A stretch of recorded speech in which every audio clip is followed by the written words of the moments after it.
Tonight, a man has died in hospital, and a St. John's woman is now accused of his murder. We'll have that update. Plus, this poster for the African Roots Festival might be the only one standing here in downtown St. John's. All other 40 were ripped. I'm Arlette Lazarenko, and I will tell you more about this vandalism. That's coming up. I read news online same way most people do it now, right? I prefer paper. I always have. The Telegram's print edition gets a serious cutback. What readers make of the big move. On this scorcher of a day, it's certainly hard to think about skiing, but government certainly is. They've announced another request for proposals for someone to purchase or lease this place, all while business owners surrounding it are concerned about how it's mismanaged. They've got a debris field of managers over the past 20 years. They've come, they've gone, they've come, they've gone. I mean, that can't be healthy for a company. I'm Colleen Connors, and I'll break it all down for you. That's tonight on Here and Now. This is CBC Here and Now.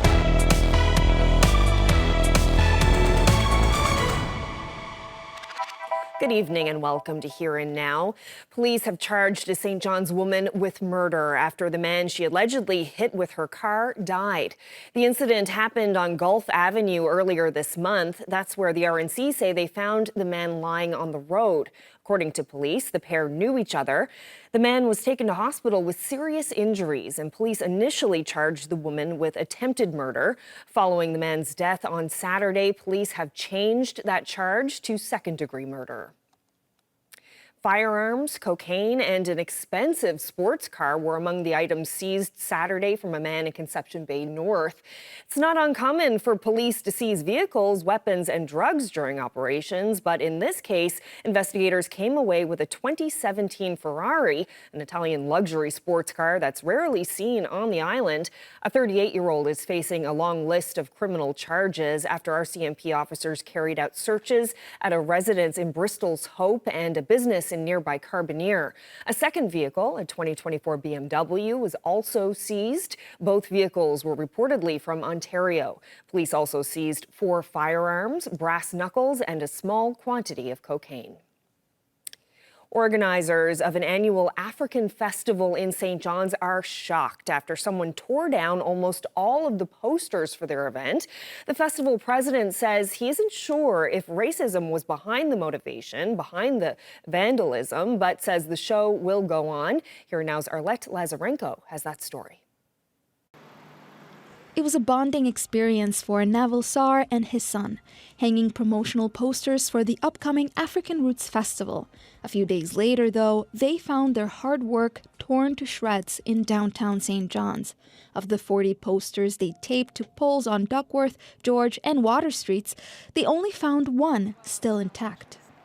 You can say maybe it's a racism act, but I can't say that because it's the first time to happen. We are existing since 6 years and it's never happened. This is the first time, but could be someone doesn't want us to success. It could be someone doesn't like, I don't know, African or immigrant or whatever. But you know, it's just music and celebration. Sar posted this video on social media showing what was left of the posters. He said he isn't planning on going to the police. He just wanted people to know someone had vandalized their posters. Unfortunately, we still have some people in 2024 doesn't want this kind of activities, doesn't want diversity, doesn't want like new community in the city. The festival is an annual free event celebrating African music and culture. For Sar, it's also a labor of love, one he hopes will give people here a chance to learn about African cultures. And he wants whoever tore up his posters to know, like it or not, it will happen this weekend. One person or a group of persons doesn't stop us to continue what we are doing, and is not representing the majority of the population. It's just someone decided to, I don't know what is his reason, the motivation, but we are continuing to do our festival. Why we did this festival 6 years ago, it's to build a bridge between African and Afro-descendant community or immigrant in general with the population of Newfoundland. To come together, and it's free event to come together, enjoy the music, dancing, and share cultures. He says since posting the video, the response from people was warm and encouraging, with some saying they will be there to show their support. Arlette Lazarenko, CBC News, St. John's. Well, the last issue of the Telegram printed in this province was distributed over the weekend. You're looking at Saturday's paper with the headline, "This Isn't the End." Starting this week, the long-running daily newspaper will only be printed weekly at a press on the mainland rather than locally. In a $1 million deal, Atlantic Canada's largest newspaper chain, Saltwire, was purchased by Post Media. The parent company says it has successfully closed its acquisition of the network. 30% of the Telegram staff has been laid off. We hit the streets of St. John's to see how the public is responding. It makes me sad to see this. I wish that they were staying. I think it's a sad thing for the paper and a sad thing for the people involved in printing the paper, that it has to be this way after so many years, 100-odd years, was it? Yeah, it makes me sad. I prefer paper. I always have, because I like the fact that it keeps people employed, real people, as in not digital people or AI, you know. How long did you do delivering? April 88 to this morning. You delivered this morning? No way. Yeah. Wow. Yeah, I know you said you delivered for 36 years and realized today was your last day. So then how do you feel about knowing that you're out of a job today? Well, I feel a bit happy about it too. Well, at least I won't have to come out in the early morning now to deliver it like I used to. It's untrue. Yeah, I used to come up 5 in the morning deliver it on my street. now I can sleep in the mornings now, from now on. I used to look at the for sale ads and a lot of that stuff, right? Okay. That was my favorite thing, was when we have the paper, right? Gotcha. I would never buy it now if it's printed in the mainline, right? Why don't your local people should be doing all this stuff, right? If we're buying it, the local people should be working printing it, right? It's sad to see it go, but look, we're after losing so much in this province. It's unreal. Well, the sad reality of, this not very many people buys paper anymore, right? And it's like myself, I used to subscribe to the Telegram years ago and used to have it delivered to the house and read it, but just I read news online, same way most people do it now, right? And I mean, it is sad for the people working there and stuff, but it's just, sign of the times, right? Well, the province is once again trying to unload Marble Mountain. Government is searching for a private buyer to take over the troubled operation. But business owners who depend on the ski hills say the resort needs more than a new buyer. It needs a management overhaul. Here Now's Colleen Connors has more from Steadybrook. The government has wanted out for a while now. And in May, they told CBC this was coming. Another request. This time for expressions of interest for the purchase or long-term lease of Marble Mountain Ski Resort. That includes the lodge and Marble Villa, both nearly 30 years old, along with the hill and the aging snowmaking equipment. Meanwhile, the province is spending millions every year to pay for capital works and operational costs at the site. We realize those are issues, but that's all on the table for somebody to come in and evaluate and see if they're interested. And the province isn't the only one trying to distance themselves from the operation. Across the street, Dick says even though the hill is in the name of his resort, spa and restaurants, he's been moving away from that and the economic risk he sees in marketing to Marble Mountain users. We've started to work our way more into corporate sales, and industrial is doing very well for us here. We're a very good quality place for someone to stay. For if you're doing work or providing a service over here in Western Newfoundland. And we need to find other ways to sell, put the heads in beds. The province tried to sell the hill back in 2018, but cancelled the RFP 3 years later amid the COVID-19 pandemic, saying they had only received 3 proposals. Dix had submitted one of those and says he won't be trying again. Marble Mountain is plagued with issues, including climate change. Last year was a dismally mild season, and a major landslide from heavy rains shut down a huge part of the hill. They've also had major issues with the chairlift operations, which have sometimes stranded skiers for hours. The operation has gone through multiple general managers in the last 8 years, and the board just let the latest go this summer. On top of that, Marble is making big changes to its ski patrol partnership this year. You know, they've got a debris field of managers over the past 20 years. They've come, they've gone, they've come, they've gone. I mean, that can't be healthy for a company. No one with Marble was available to talk today, but Dick still believes there is a good product here that people love, summer or winter. Crocker says Marble employs close to 150 people in the winter, and the resort is not failing. I would argue that Marble brings a substantial return to the people of the West Coast and the province from GDP and other ways. Anyone interested in purchasing or leasing this place has until September 13th, which is only 18 days away. The ski season has been opening usually around late January, early February. Colleen Connors, CBC News, Steadybrook.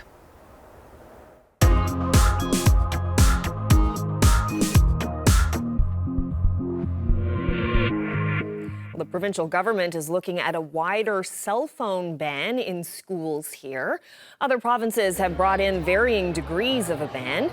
In Newfoundland and Labrador, K-12 students are not allowed to use their cell phones in classrooms in most cases, and the Education Department says it's developing a new electronic device policy, one that could include increasing restrictions on cell phones.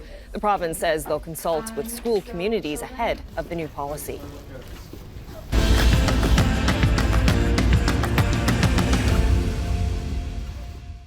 There were lots of yays and lots of nays this weekend in Portugal Cove, St. Philip's. A horse show was held by Stable Life Incorporated, raising more than $11,000 to help fund the group's work on mental health in the community. First, though, a warning: the story does deal with the topic of suicide. Collective trot, please.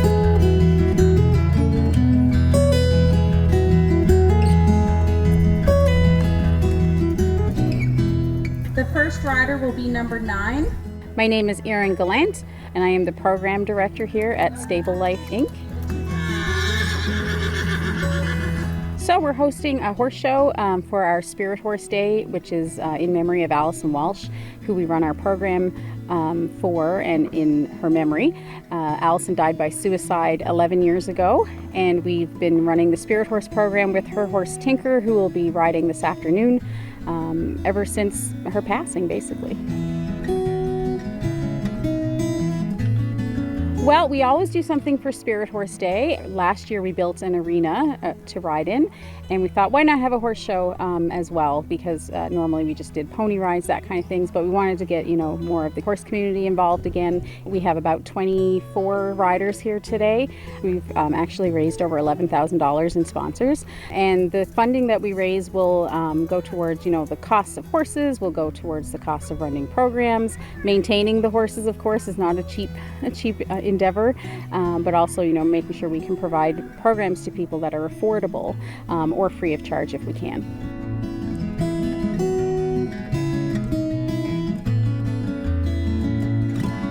So we do a mental health program. So they're interacting with the horse, lots of times on the ground. The horse is kind of a mirror of us, and so they can reflect back to us how we're feeling.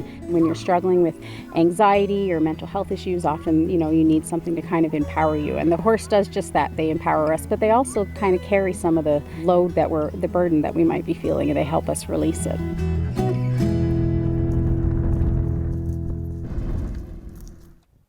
Well, the inaugural NL Cup was handed out over the weekend to the Fieldians Challenge Cup team. The Double Blues bested the 1949 Football Club by a score of 5-3 on Sunday in St. John's. The trophy, handed out for what organizers hope is the first of many times, was made by well-known sculptor Morgan MacDonald. Congratulations to the Fieldians and everyone who took part in the event. This was formerly a wedding dress that I dyed to make pinker. It's just great being able to share something I'm so passionate with to so many other people. This Paradise Park looked more like Middle-earth over the weekend. Why thousands keep coming back for the annual Ren Fair, that's still to come. There's a little bit of everything this weekend as far as the weather goes. Some heat in store as well. We'll talk all about it coming up.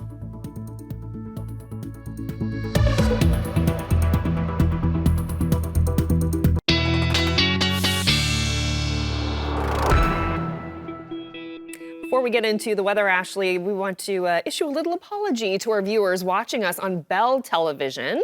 We had some technical issues in Toronto, and it seems some of you may not have been seeing Here and Now on your television screens, so very sorry about that. The good news is, if you want to catch what you may have missed, we're streaming the show on YouTube. Just search for CBCNL, and once the show is over, you can catch the full episode there. So apologies for that. Very unusual thing to happen. Something else unusual, Ashley, on the weekend, funnel cloud was seen somewhere in the province, right? Yeah, a couple places in the province. In fact, one in Clarenville, and then there was another one that was spotted over Gander Lake as well. Here's a look at that funnel cloud. So what that is the conditions have to be right. They're called cold core funnels. And essentially what happens is you get a thunderstorm, and the atmosphere in the cold atmosphere in the upper levels is unusually cold, and that's when we typically see them. They are very rare. The difference between a funnel cloud, what this is, and a tornado is basically a tornado is a funnel cloud that touches the ground. So this didn't touch the ground, but if it does, when we see cold core funnels, they're typically not very strong. They are normally around an EF0 or an EF1 on the scale, so that is on the very low end of the scale. Didn't see any reports of some damage other than just the two reports of the funnel clouds this weekend. So not only did we see that, we saw lots of heat this weekend as well. Another 30-degree day yesterday, another 30-degree day today up across parts of Labrador. There isn't a whole lot happening weather-wise today, sitting under a big ridge of high pressure, but we do have an area of low pressure to the south that is going to skirt the eastern areas of the island as we head through tonight, and that is going to bring some rain right along with it. But there is a heat warning in place right now for the Upper Lake Melville area as well as Eagle River. And that is not a surprise because temperatures have been quite warm. 30 degrees again today in Happy Valley Goose Bay. That marks the 11th day this year that you have seen your temperature either 30 degrees or above, and that ties the record. Tomorrow it's going to be hot again.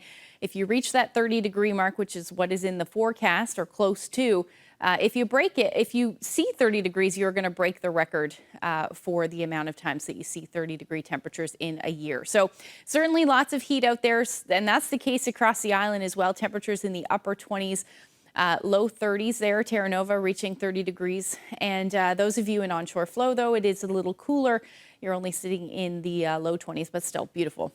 Absolutely gorgeous day today for the most part. Like I said, there is some cloud cover moving in at the moment, some high cloud. There are a few showers showing up on the radar as well. Doubt that any of these are making it to the ground, but certainly the chance as we head through tonight. But if we take a look at the temperatures, it is still a beautiful day. 29 degrees in Happy Valley Goose Bay still. It is still 26 in Terra Nova, 28 in Badger, and Gander sitting at 27 degrees. Just a little bit of humidity in the air at the moment. Feeling just a few degrees warmer than that. Feels like 31 in Gander right now. Taking a look at the temperatures over the next couple of days, we're going to hang on to this heat again tomorrow, like I said, for central areas of Labrador towards the coast, and same thing for the island as well.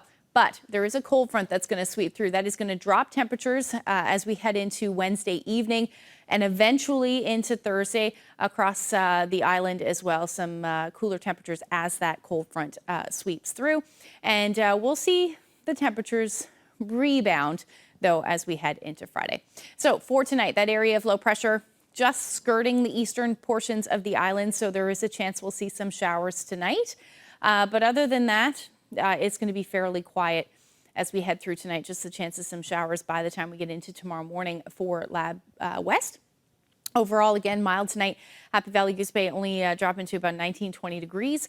The island anywhere from 15 to 18 degrees overnight. And then as we head into tomorrow, that area of low pressure still, depending on how far east, still going to deal with those effects. It is going to bring some onshore flow, which is going to keep temperatures cooler than the rest of the province.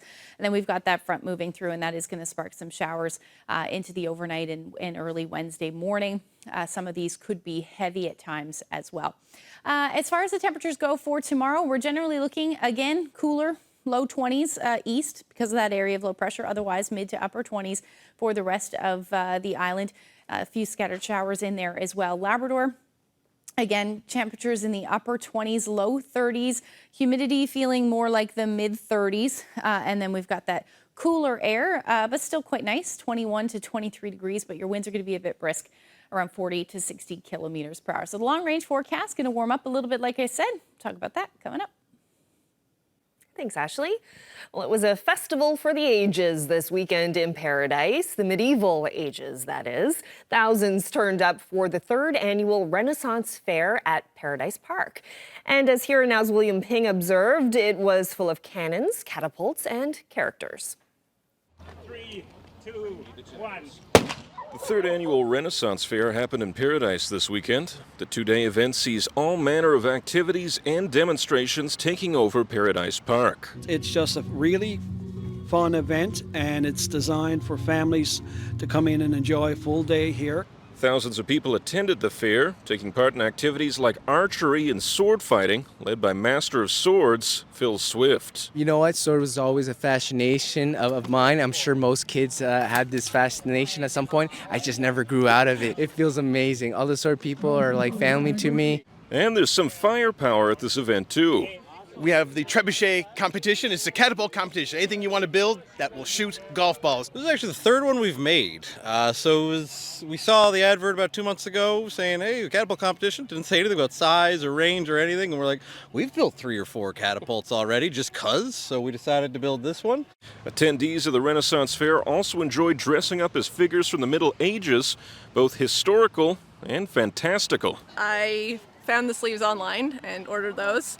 This was formerly a wedding dress that I dyed to make pinker, and I bought a copious amount of flower vines to sew into the skirt. We wanted to, show that you don't need to spend a lot of money to make a costume. So we bought 40 feet of burlap and 30 feet of rope, and we made a bunch of costumes out of it. I'd always been a big nerd. I always loved fantasy and medieval kind of era things, sword play, magic, all that sort of thing. And instead of sitting down and playing a board game and imagining it, I could dress up and start doing it with this club. And we've expanded that here at the Renaissance Fair, where we get to bring this to so many other people. And it's just great being able to share something I'm so passionate with to so many other people, and I hope to be able to give them this experience that I've gotten as well. It's an opportunity to be absolutely crazy in front of people who don't care. If you want to be more, tea drinker, you can. If you want to go out there and just have an excuse to hit your friends with sticks at night, yeah, you can. Throw some magic spells, right? Yeah. William Ping, CBC News, St. John's. So it's good news that it's been hauled back. Wish it didn't have to get in at all, but that's it. We'll have to deal with that, but it's good news. Banned from convenience stores, moved behind the counter at pharmacies, health advocates are big fans of Canada's decision to crack down on nicotine pouches. I'll speak with a group in the province that's been pushing for it. That's just ahead. And you're looking at a live shot of the Parkway here in St. John's, just outside our CBC station. And like Ashley said, it was very hot here on the Avalon today. Some more warm temperatures coming. Stay with us. More local news and weather is on the way.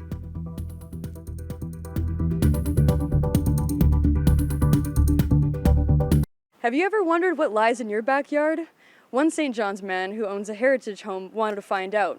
So what we're standing on now is the concrete floor of the old cooperage. And when I first came here, that was all covered with sod. And then doing some research and looking at some old maps and insurance atlases and things, I learned that there was a cooperage, 2-story cooperage here, so quite a large building. And that was a really important industry for Newfoundland back then.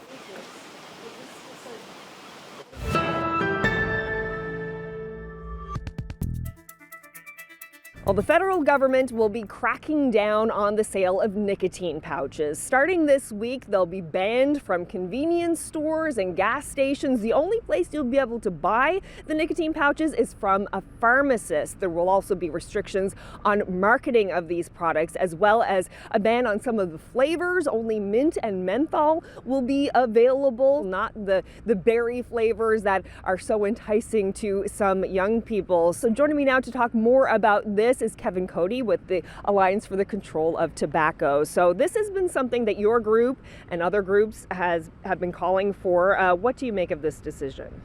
I think it's great. It's a tremendous decision as far as we are concerned. And yes, we started the call for it last July when we first found out these crazy products were on the market. And the minister himself has said since then that they made a mistake, really, letting it get past his desk. So yeah, it's been a year, and unfortunately that's a year too long because some young people have found the product and they have accessed it in the corner stores, convenience stores. And for us, it's just another nicotine delivery system. So these products have been around for a while, but for anyone who's unfamiliar with nicotine pouches, can you explain what they are? Yeah, well, as I said, they're really just a nicotine delivery system. So, I mean, they're plant-based. It's a little plant-based pack that you put on your gums and just leave it there.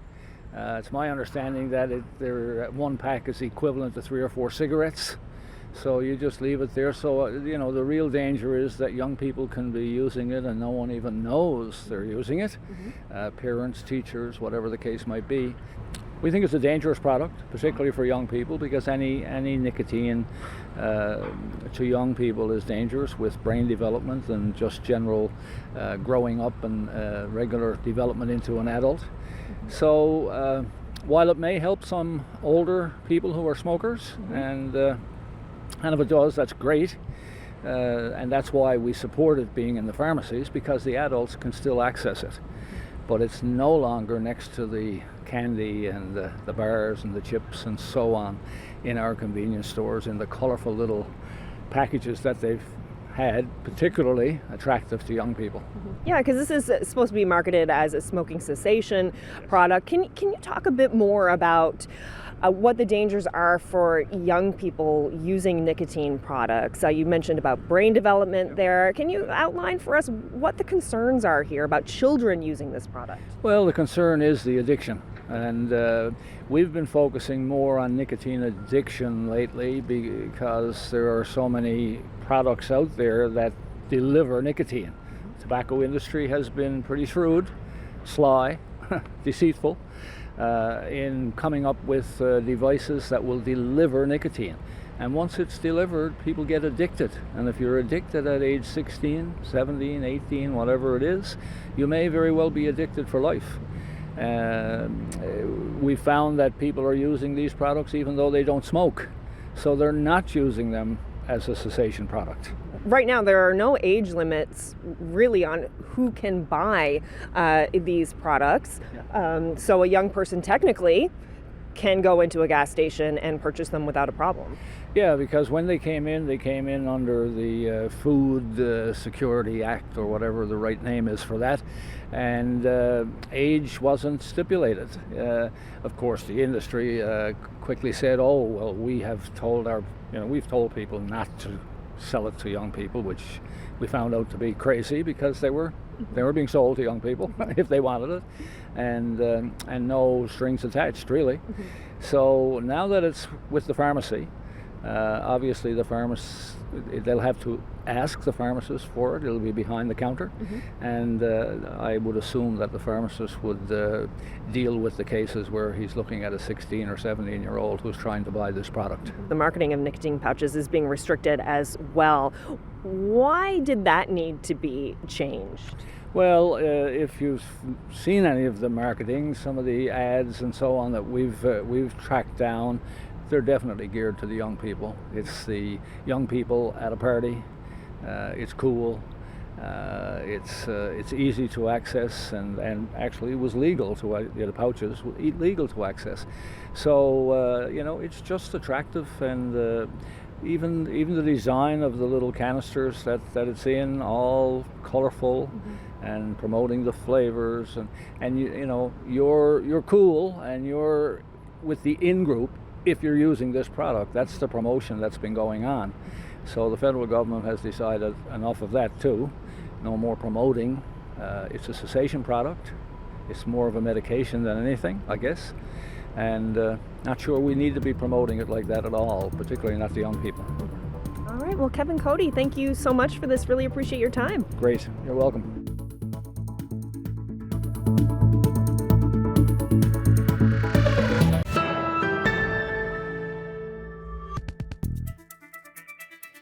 There were some mixed emotions at a festival in Bannerman Park over the weekend. Members of the Ukrainian community gathered to mark their country's Independence Day, a day they say is even more important since Russia's invasion 2 years ago.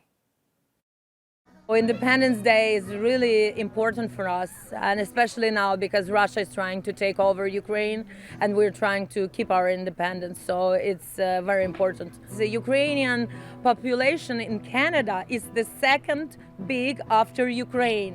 Can you imagine? So I want the population of Canada to learn more about our culture, our artists, our music, our land.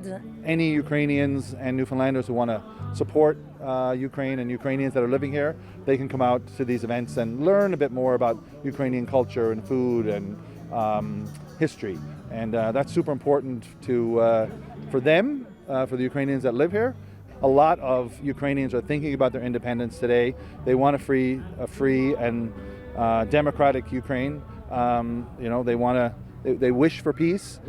We all hope for that. And I think, coming and supporting them here is a big step in showing our solidarity. Today is for us, it's happy day, but it's really sad day. It's totally changed for us because before that it was really great celebration. It was a big event for us, of course. We're very proud that we are Ukrainians. We're really proud that we're from Ukraine. But for today, after Russia invaded in Ukraine, we just realized that it's what it means for us. I organized the photo exhibition. This is a photo exhibition about war in Ukraine to show the Canadian people, Newfoundland people, that war in Ukraine still continue and it's never stopped. For a single day in Ukraine during the last almost more than 2 years. And of course, it's really important to remind to everybody. Every morning we're waking up, reading news, trying to learn trying to find out if our relatives are alive after the next bombing.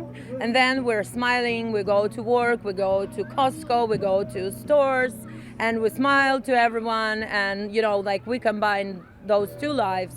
And this festival is something like to show how to be Ukrainian during the war. This day means for me a lot as I left my home and I don't know if I will see my home. I want Ukraine to be independent as fast as possible. For us to go home and to see our relatives, to visit the graves of our relatives and to see our home. Staying with the ongoing conflict, some Ukrainian civilians are finding creative ways to help their country's war effort against Russia. One entrepreneur is raising money to buy equipment for troops on the front line.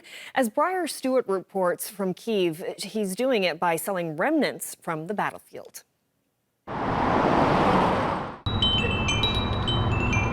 In central Kyiv, in a shop selling outdoor gear, there's another type of merchandise for sale.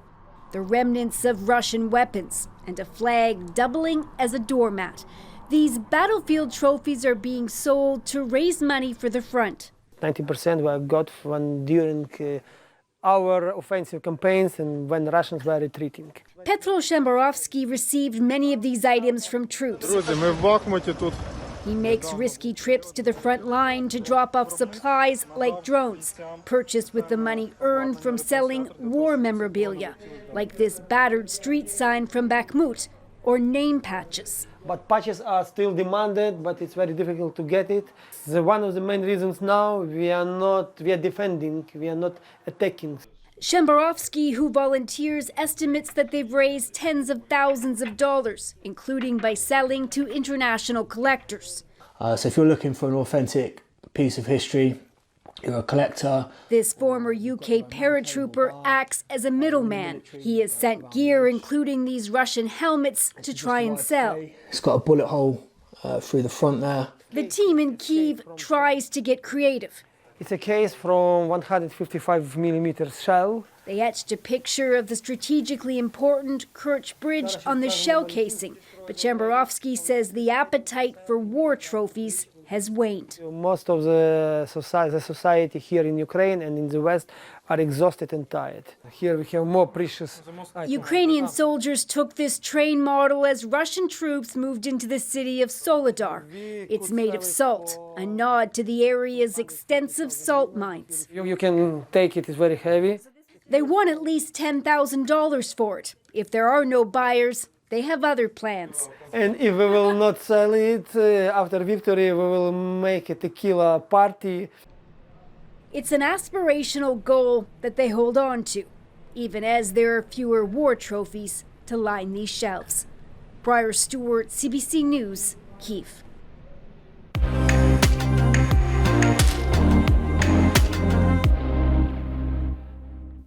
Well, the waterfront is a popular attraction for tourists and locals alike in Halifax. And this summer, the city has a new program in place to get paramedics into the field fast. The CBC's Brett Ruskin went along for the ride.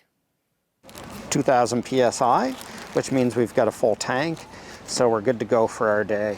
If you're ever hurt on the Halifax waterfront, it may not be an ambulance that comes to the rescue. If you got a headache, chest pain, we got a lot of medications in there that we can use on almost any different emergency. This new team of experienced paramedics patrol downtown tourist hotspots on rugged electric bikes. You can get all the boost you need to get to a call up on Citadel Hill if you need to without sweating. I don't think you would want us to come and attend to you and drip sweat all over you. The bike team launched this summer to provide extra help during the peak tourist season. Ambulances are still brought in for serious injuries. I asked what types of calls are most common. Sometimes fall, soft tissue injuries, stuff like that. And moments later, a tourist just nearby fell and twisted her ankle. So 0 being no pain, 10 being the worst, you're about a 5 or a 6. Yeah. The team treated the woman visiting from Ontario. And one of the guys saw us and said, hey, do you want paramedics? Because it gives me that feeling that, it's probably not broken. It's probably what I thought. I can go on with my day and deal with it. So, yeah. Then it was onto the bikes, picking up speed down hills, picking our way through dense crowds. So this is kind of typical, just going around people, keeping an eye out? Yeah, it's when we're just kind of patrolling the waterfront, it's not, unless we're going to a call, it's not a quick thing. This waterfront service doesn't take away from ambulance availability. The pilot project pays paramedics to work weekends on their days off. And so the bike shift isn't something you dread. Is it something you look forward to? Oh, absolutely, yeah. Once the tourism season wraps up here on the waterfront, they'll assess how best to expand the bike program for next year. Brett Ruskin, CBC News, Halifax. Well, from paramedics to parachutes, you're about to meet a British woman who decided to set herself a high goal for turning 102 years old. Yes, that's Minette Bailey jumping out of a plane from 7,000 feet to become Britain's oldest skydiver. And it's not just for the thrill of it. She's using the jump to raise money for charities that are dear to her. Bailey served with the Women's Royal Navy service during the Second World War. But she says despite having married a paratrooper, this is her first time skydiving. Good job, how was that? Wow, 102. Wonderful. Well done, congratulations. Amazing. You jumped out of an airplane. Well, we just can't get enough of this bird's eye view of the new artificial soccer field constructed for next year's Canada Games. It's just behind the CBC building here on University Avenue, right next to Memorial University in St. John's. Stay with us. We'll have more local news and Ashley's forecast. It's coming up.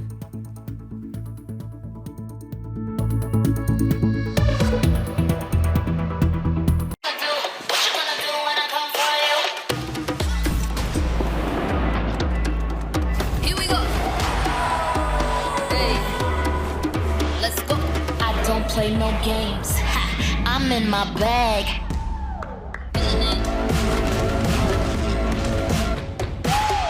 What you gonna do? What you gonna do when I come for you? I don't play no games. Ha, you know my name.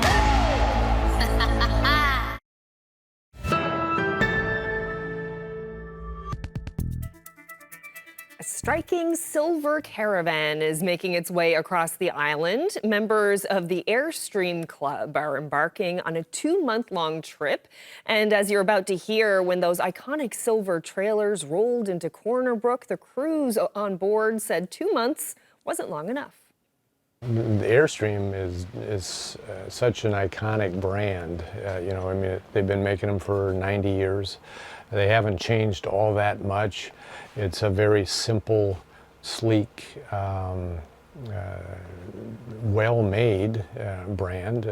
You're bound to have mechanical problems with any type of a camper, but Airstreams are pretty well made. But I just like the shape, the configuration, the simplicity, the kind of iconic styling of them. It's all aluminum with rounded edges, so that I don't know, people have described it as a silver bullet kind of shaped trailer. Lot of windows, a lot of air, natural light, and so forth. So one of the things that Airstream Clubs does is put on caravans like this 2-month trip in Newfoundland. There are 20 or 30 caravans all around North America any given year. They may be 2 weeks, they may be 2 months. They're typically around one theme or another, whether it's a musical theme or a historical theme, or in this sense a geographic theme of being in Newfoundland. It's called the Viking Trail, but that's just part of it, going up and down the northern peninsula. We've been all over the province and have really had a wonderful time. I think to a lot of people it's something that's different. Here in Newfoundland, a lot of people got travel trailers. A lot of people enjoy their trailers, and there's a lot of parks. But not a lot of people see or have an Airstream. Airstream is almost like it's secluded to the mainland or states. And it's something different, and different gets looks. 2 months isn't long enough. Like to be longer. To a person, talk to everyone and just say they really understand now when you hear about the Newfoundland or Newfie, you're going to call it Newfie hospitality, how everybody just has opened up and is just so friendly.